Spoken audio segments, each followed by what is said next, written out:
Hello everybody, RJ from Game News USA here, and you may be wondering why I have the championship belt out. And I'll tell you why. I have the championship belt out because today we are reviewing the highest rated game on Metacritic this year. So far in 2024, we are going to review, through Metacritic, Final Fantasy VII Rebirth. It got a 92 on Metacritic. It is on the PlayStation 5.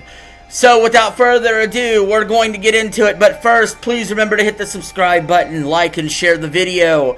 All comments are appreciated. So, let's get into this. My first thoughts about Final Fantasy VII Rebirth, I have a couple gripes I want to get out of the way, because for the most part this is going to be an extremely positive outlook on this game.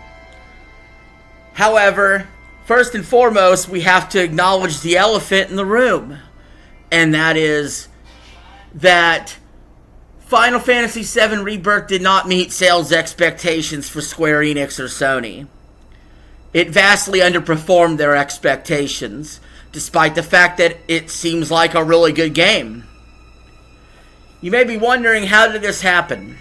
Well, a few reasons.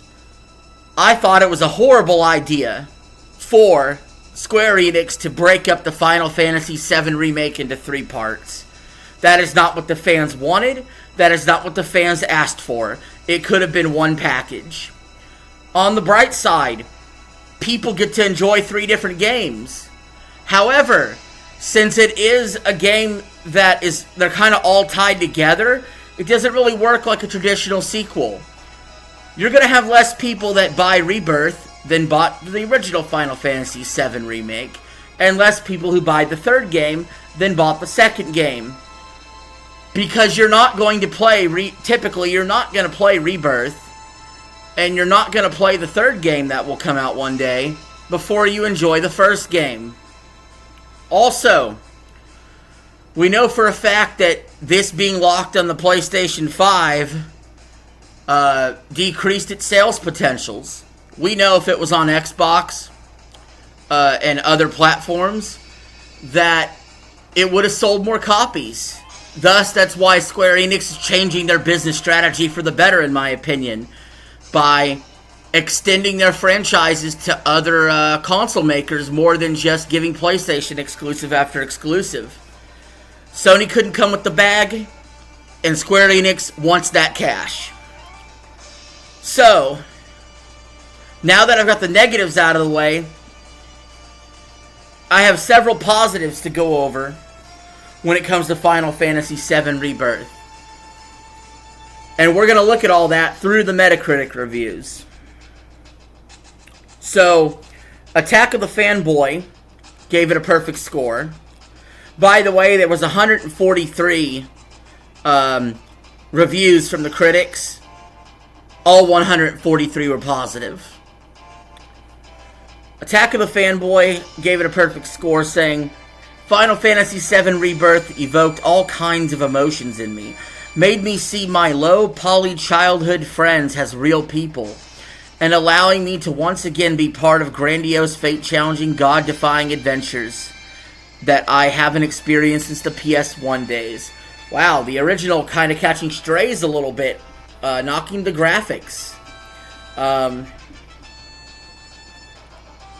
Comicbook.com gave it a perfect score, saying Final Fantasy Rebirth improves on nearly every aspect of the Final Fantasy VII Remake, pushing the PlayStation 5 to the limit and creating a jaw-dropping experience in the process, improving on both the remake and the original version of the game.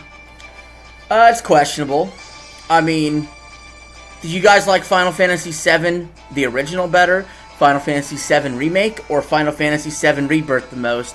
You can let me know in the comments below, and what your favorite Final Fantasy is in general. Dextero gave it a perfect score.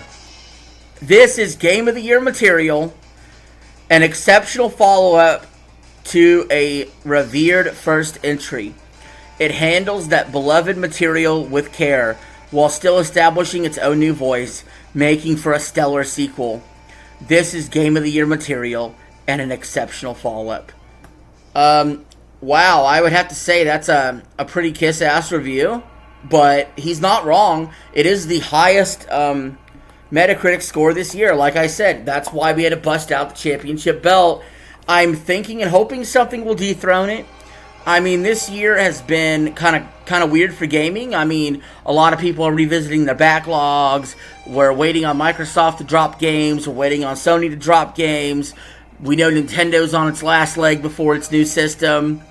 It's an interesting time in gaming. I do think there's a lot of good B+ releases out there, just not a lot of A's in my opinion. So, let's see. Esports gave it a perfect score, saying, "It's not often you write over 1,000 words and have virtually nothing bad to say about the game. But that's what Final Fantasy VII Rebirth is. It's a masterpiece, a work of art, bona fide, breathtaking brilliance." That is some high praise from Esports. Games Reactor Spain, perfect score, saying Final Fantasy VII Rebirth is much bigger, more ambitious, and has complete a video game than the remake was. But its great virtue is its courage to look ahead, to be clear about its path, and to bet on it with an outstanding display in all of its areas. High praise from Game Reactor Spain. Games Beat gave it a perfect score, saying, "I love the Final Fantasy VII Remake, but Rebirth makes it look like a demo." Wow, and I have heard this before. I've seen people say that about Tears of the Kingdom makes Breath of the Wild look like a demo, and now you have people saying Final Fantasy VII Remake, Rebirth makes Remake look like a demo. Interesting. GameSpew gave it a perfect score, saying, "We absolutely loved Final Fantasy VII Remake, but it's safe to say Final Fantasy VII Rebirth surpasses it in every possible way. It's a masterpiece." So guys, I'm curious, if somebody wanted to get just one of the two, Remake or Rebirth, what do you go with? Because all these reviewers here are saying Rebirth's better than Remake, Rebirth's better than Remake. But don't you really have to play Remake to enjoy Rebirth? Or can you enjoy it in a vacuum? It's very interesting to think about here. I think you gotta get both games if you're gonna give it a shot. But maybe if you could only pick one of the two, Rebirth might be the one to go for. Sounds like it's getting even better reception than Remake did. GG Recon gave it a perfect score, saying Final Fantasy VII is one of my favorite games that I've played in a long time, and does so much with its narrative that feels uncompromisingly ambitious and fresh. Okay. Let's see. So many perfect scores I'm sifting through. Guys, I could read you, I'm seeing dozens and dozens of perfect scores. By the way, I think some of these people that hand out perfect scores are handing out perfect scores like candy. Like, to me, the threshold for a game that's a perfect score has to be really high. And I'm just seeing dozens and dozens and dozens and dozens of perfect scores, which go to show you just how good and quality this game is. And I'd probably recommend it to pretty much anybody. Okay, so I'm seeing like probably about 30 perfect scores. But let's do some stuff that's not perfect. Let's get a little bit of variety here. Destructoid gave it a 9.5 out of 10. Saying Final Fantasy VII Rebirth somehow manages to spin multiple plates without smashing any of them. That's a pretty good review. It's kind of explaining that, hey, they're able to balance being a sequel to a remake and succeed. At least not financially didn't succeed according to Square Enix, but succeeded creatively. Let's look for some other scores here. How about a 9 out of 10 from CD Action, saying Final Fantasy VII Rebirth trumps the first episode in every way and deserves much better than being reduced to a remake. Above all, it's a huge and varied adventure in which every element seems to be conceived to be as fun as possible. So I wanted to touch on this. So Final Fantasy VII, being a remake spread over 3 games that are super long with a big ambitious open world and stuff, it's kind of like, it's almost like they made a new Final Fantasy along with the beats of 7, but they are doing this in a way to try to appeal to nostalgia, but at the same time being so new. Like, this would be like if Paper Mario, when it came out with this recent remake, was like, hey, yo, here's like 14 other worlds on top of the 7 that you have. It'd be like, at that point, it's not a remake. It's like a remake built into just a flat-out new game, totally. So I think that using the word remake is almost a disgrace to what this is. This is practically just a total reimagining completely. Like I've never seen before from something that's been labeled as a remake.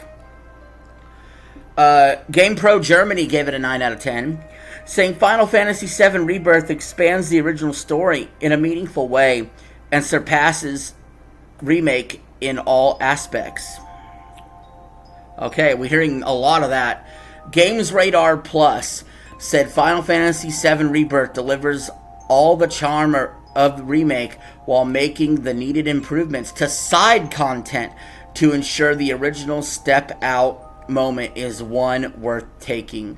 So that is a 9 out of 10 from Games Radar. A ton of 9 out of 10s, including IGN.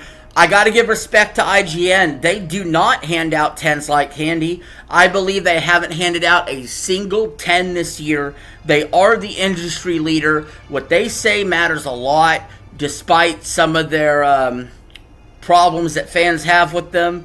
IGN is the king when it comes to this medium. So, what did they say with a 9 out of 10?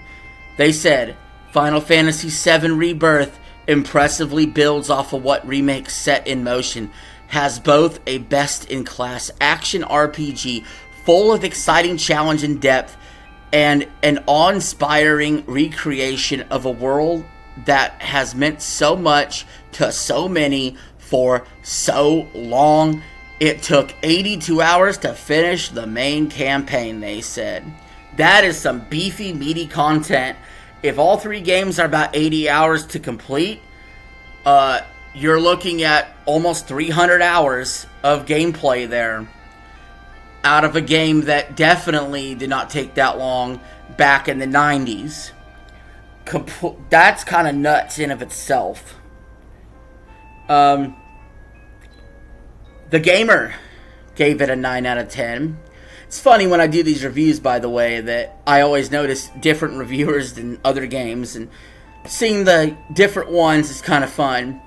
The Gamer 9 out of 10 saying, part of me wanted Rebirth to capture fleeting moments of my upbringing, but I much prefer how this story and the people behind it have grown alongside me, perceiving an opportunity to present this epic in a different light. Interesting. I like that insight on that review. We have a ton of 9 out of 10s.